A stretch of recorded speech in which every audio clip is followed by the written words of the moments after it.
J'ai toujours aimé voyager, découvrir de nouvelles cultures et de nouveaux paysages.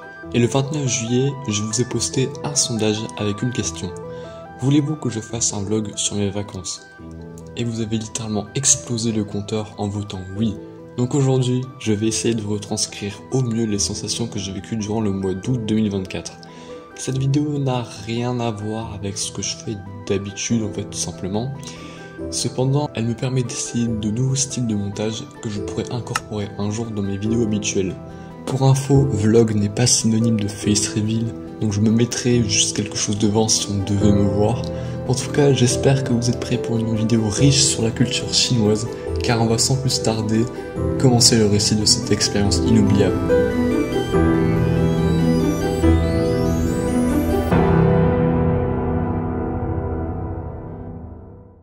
Nous sommes le 29 juillet 2024, il est actuellement 18 h et j'attends un avion qui part de l'aéroport de Roissy-Charles de Gaulle à 22 h 30 et qui a pour destination Pékin. J'ai posté aujourd'hui même un sondage de si vous voulez un vlog de mes vacances pour le fun, donc je demanderai quand j'aurai passé 2 semaines en Chine des résultats à Lévia Team et à Jean. Là actuellement je discute un peu avec mes proches pour leur dire que je décolle bientôt. Je mangeais un sandwich triangle et un muffin pour 10 balles. Oui, tout est cher dans un aéroport parce que c'est des gros rats.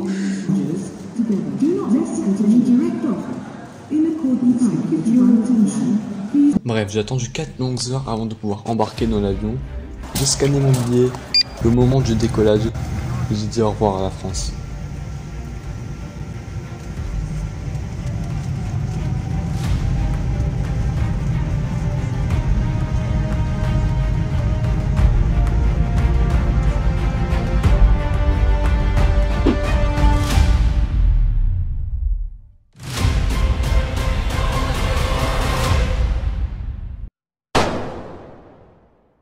Bon, j'ai 13 heures de vol et va bien falloir que je m'occupe avec ce que j'ai. Bon, j'ai ma Switch avec laquelle j'ai tourné quasi toutes les vidéos sur ma chaîne tout simplement. Et je ferai un peu de choses en même temps pour un futur projet. Sinon après il y a la télé de l'avion. Alors voyons voir le divertissement que nous avons. On va jouer à Valorant. On va regarder Harry Potter et la coupe de feu. Oh, ok, non, en fait j'arrête. Bon, sinon la majorité du temps j'ai juste dormi parce que le trajet m'a bien fatigué. One eternity later. Ok, l'avion a atterri et je suis actuellement dans un des 3 aéroports qu'il y a à Pékin. Je suis sur le point de passer la douane qu'il y a à l'arrivée. On arrive à l'hôtel et j'ai fait la connaissance de ce robot. On a pris notre chambre et on s'est reposé, puis on est parti aller chercher un truc à manger parce qu'on avait faim et qu'il n'y avait pas de dîner proposé par l'hôtel. Et j'ai terminé ma première journée avec ce repas qui était majestueux en considérant qu'on n'a absolument rien mangé depuis un certain temps. Et puis même le repas était bon tout simplement. Une fois revenu à l'hôtel, je suis parti me doucher et puis on a dormi. Le lendemain, on a eu un vol très tôt et je vais pas vraiment vlog à partir de là pendant 2 semaines parce que je suis allé voir des amis qui habitaient là-bas. Donc c'est des trucs de la vie de tous les jours que je vais surtout montrer. De plus, là où j'étais, il y avait peu de choses sur lesquelles je pouvais vlog dessus. Mais il y a tout de même des parties importantes que je dois mentionner. Déjà, je ne pouvais pas faire ce vlog sans parler de la nourriture chinoise. Quand on dit manger chinois, beaucoup de gens pensent à des nouilles, des nems ou les sushis. Voici ce qu'est vraiment la nourriture chinoise. On a par exemple de la viande, des nouilles bien sûr, mais également du poisson, les fondus, les brochettes qui ne sont pas bourrées de sauce comme en France, et plein d'autres choses. En plus, les plats que vous venez de voir sont les plats qui sont seulement dans certaines régions en Chine, mais il y en a plein d'autres aussi de régions, donc ça veut dire qu'il y a encore plus de plats que ce que vous venez de voir. Donc, après, pendant ces 2 semaines, j'ai également fait un stage de ping-pong. J'aime vraiment beaucoup ce sport, mais en jouant, j'ai fait peut-être la plus grosse erreur de mon voyage, qui se conduira par la suite à l'un de mes plus grands regrets de ma vie. J'en parlerai un peu plus tard. Sinon, mis à part tout ça, pendant ces 2 semaines... Alors, nous voilà actuellement dans un supermarché en Chine. Vas-y, bon, en gros, pour vous donner un peu une idée des prix, 1 euro c'est égal à genre environ 7 genre argent d'ici quoi. Donc pour nous genre la France ça coûte vraiment rien genre.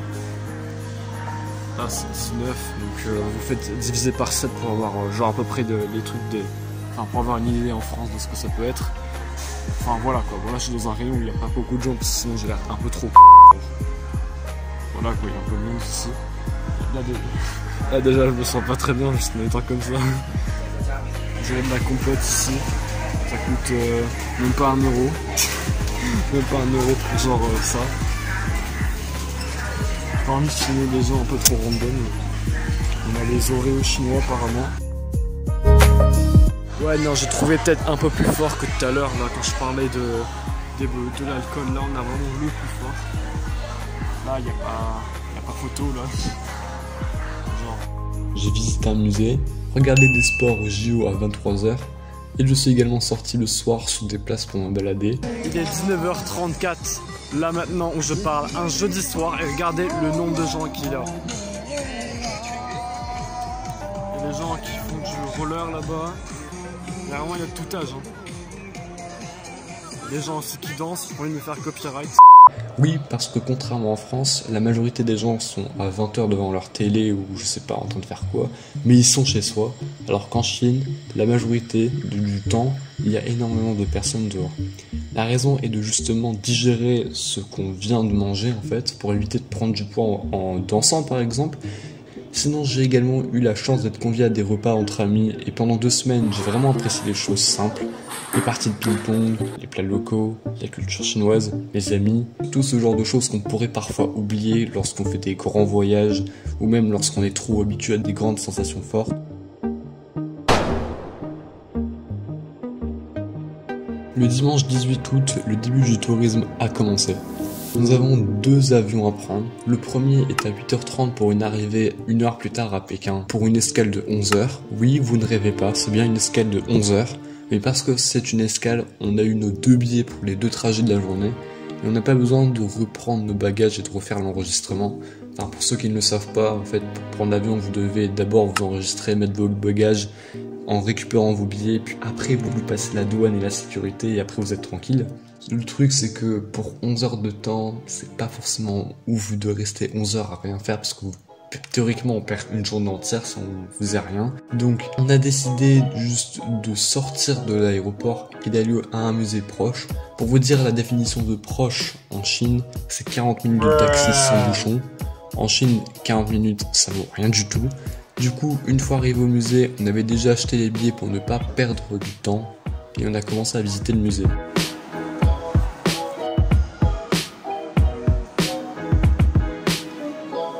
J'ai appris beaucoup de choses sur les différentes dynasties en Chine. Certaines d'entre elles ont réussi à unifier la Chine, comme la Qin dynastie ou la Tang dynastie, qui est la seule dynastie où une femme a été au pouvoir, ou encore la Qing dynastie, qui a été la dernière dynastie de la Chine avec un empereur resté plus de 60 ans au pouvoir. Après cette visite qui a duré une bonne après-midi, il était l'heure de revenir à l'aéroport pour passer la sécurité et attendre le vol. Le problème, comme à Roissy, les prix pour un pauvre plat de pâtes est extrêmement élevé. On a donc fini au McDo pour manger correctement sans payer une fortune. Une fois dans l'avion, je me suis reposé au mieux car c'est seulement à 21h30 que l'avion arrivait en fait à l'aéroport suivant.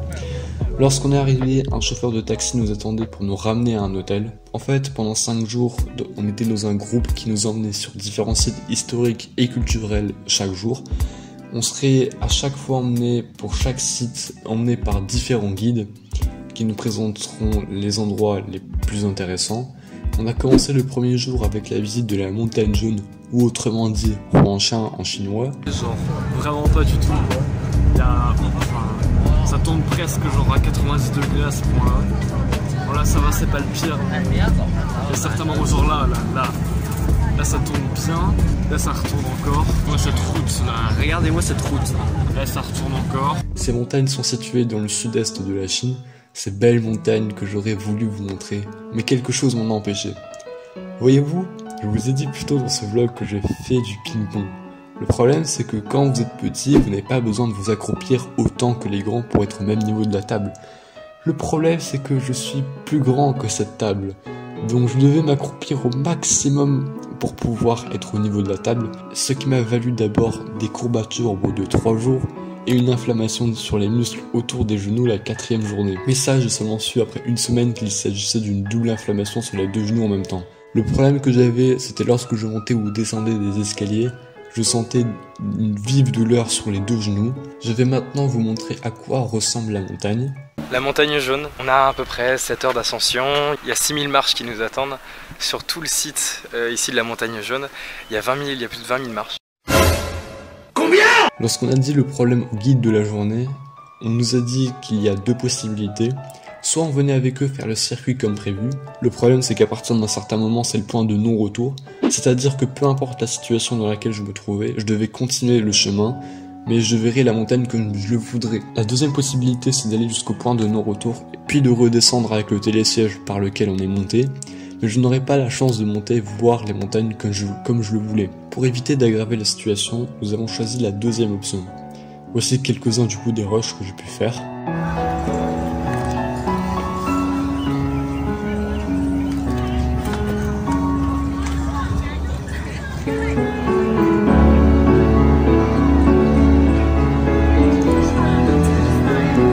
On est resté pendant environ 2 heures avant de revenir au télésiège.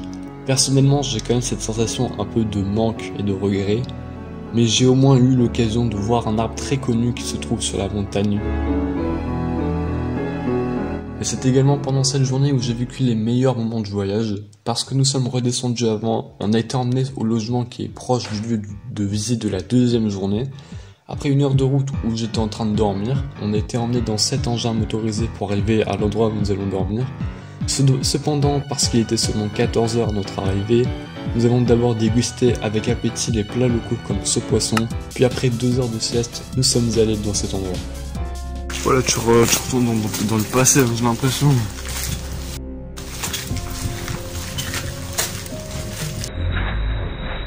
Non, t'inquiète, à peine.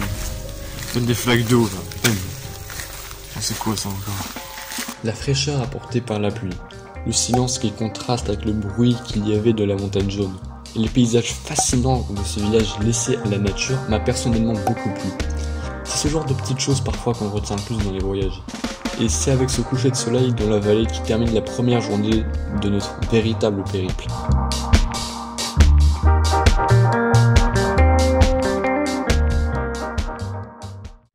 Le deuxième jour, nous sommes allés dans un village similaire à celui que nous sommes allés la veille. Il s'agit d'un village construit sur un lac appelé Ronsum.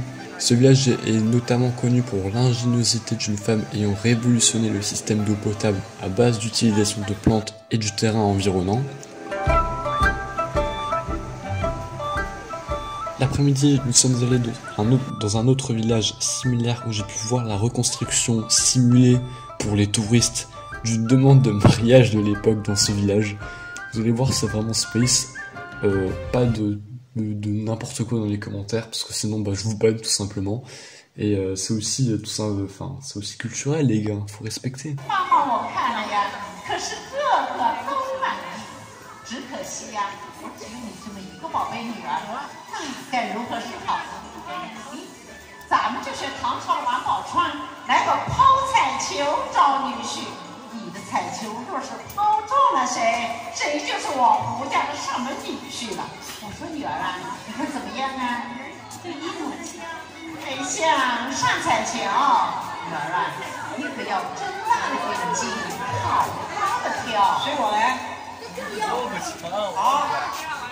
小姐开始抛绣球了。恭喜啊，这位帅哥抢到绣球了。贵姓？来自什么地方？Déjà j'aurais dit quoi身上là, je sais pas quoi. 好的，这位帅哥姓朱啊，你看，请上我们绣楼去啊。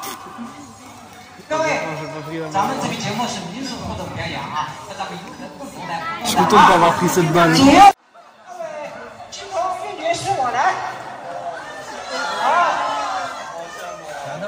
J'aurais pas aimé moi. 来，拿到。Ça va passer là, ça va passer là, ça va passer là. 拿到啊！迎接咱们的新郎新娘去了啊！金童玉女配，请我来。你看，那位小美女来啊！来！金童玉女来了啊！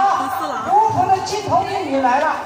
来，在之前呢要等元旦，象征着荣华富贵啊！咱们等元旦开学，一代更比一代高，世世代代做高官，恭喜新郎做高官，彩元旦。Le lendemain, nous avons visité un village comme les 3 précédents, mais cette fois dans la montagne. Contrairement à la montagne jaune, il y a beaucoup moins d'escaliers et le terrain était globalement plat, ce qui m'a arrangé beaucoup. Nous avons pu visiter tranquillement le village. L'intégration du village par rapport à la nature était remarquable. L'architecture s'harmonisait bien dans la montagne, dans la forêt et sur les côtés d'un ruisseau comme celui-là. Personnellement, j'ai bien aimé aussi ce village. Je pense que c'est le deuxième endroit que j'ai préféré sur tout le voyage, mis à part la montagne jaune que je pense que j'aurais aimé parmi tout, mais bon, on va pas en parler plus. La dernière journée, ça a été avec un groupe accompagné d'un guide qui littéralement savait énormément de choses sur un village. Je veux pas m'attarder trop sur le village parce que je vous en ai déjà présenté pas mal. Je vais maintenant aussi vous montrer quelque chose que j'ai vu pendant cette période-là. Il s'agit de la préparation de thé un petit peu simplifiée. Il ne s'agit pas justement de mettre de l'eau dans une tasse, les gars. Ça va être un peu plus compliqué que ça. Je vous laisse regarder un petit peu.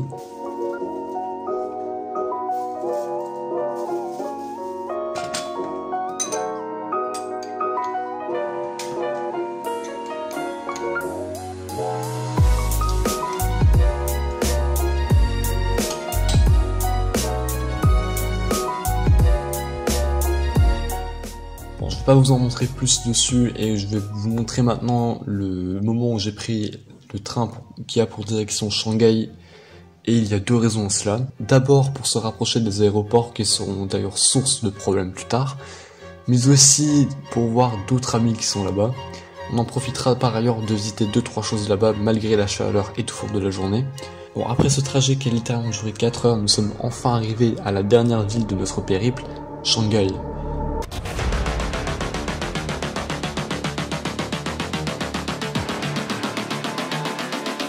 Nous nous sommes dirigés vers un hôtel, puis le lendemain, nous avons visité l'équivalent des Champs-Élysées de Paris. Bon, je n'ai pas vraiment grand chose à vous montrer ici par l'architecture qui est étonnamment haute, enfin après c'est Shanghai. Le jour suivant, nous avons visité un quartier comme celui-ci spécialement créé pour les touristes, et nous avons visité le soir l'ancien plus haut gratte-ciel de la ville, Diamond Tower, 88 étages. 420 mètres d'altitude, monté en 30 secondes par un ascenseur super rapide. Ça nous a offert un paysage surprenant de la ville pendant le soir. On a aussi refait un musée là-bas, mais je ne vais pas vous ennuyer plus longtemps avec plus de musées. Le dernier jour, le jour du retour, il s'est passé ça.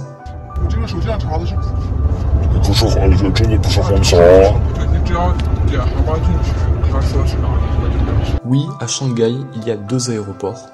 D'un côté, on nous disait d'aller au terminal 1 d'un premier aéroport. D'un autre côté, on nous disait d'aller au terminal 2 du même aéroport. Mais on nous disait aussi d'aller dans un aéroport au terminal 1. Donc plein de possibilités, mais peu de temps de vérifier toutes les informations. Heureusement, on a fait la bonne décision en appelant les 2 aéroports. Donc nous avons pu embarquer sans problème pour notre voyage du retour. Je ne vais pas le cacher qu'au bout d'un mois, revenir en France, c'est très perturbant. Parce qu'en premier, il y a évidemment le décalage horaire, mais surtout aussi la différence culturelle que j'ai pu voir en Chine et que je me suis prêté aussi pendant tout ce temps. Donc je vais aussi stopper le vlog ici parce que je ne vais pas dire dans quelle direction je repars après.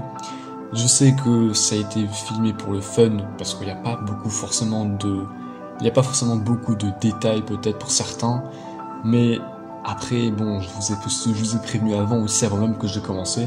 Je vais pas continuer sur ce thème, donc en tout cas j'espère que cette vidéo hors de l'habitude vous aura plu. Si c'est le cas, n'hésitez pas à vous abonner pour du contenu Minecraft, parce que je vais pas faire des vlogs à chaque fois. On est très proche de mes 1000 premiers abonnés, et ce serait un rêve pour moi de les atteindre avant la fin d'année. J'ai mis beaucoup de temps pour vous retranscrire au mieux ce que j'ai vécu pendant ce mois. Pour certains, ça pourrait paraître peu, mais je faisais ça aussi pour le fun, comme je vous l'ai dit. Bon, sinon je vous dis tout simplement à plus pour la prochaine vidéo.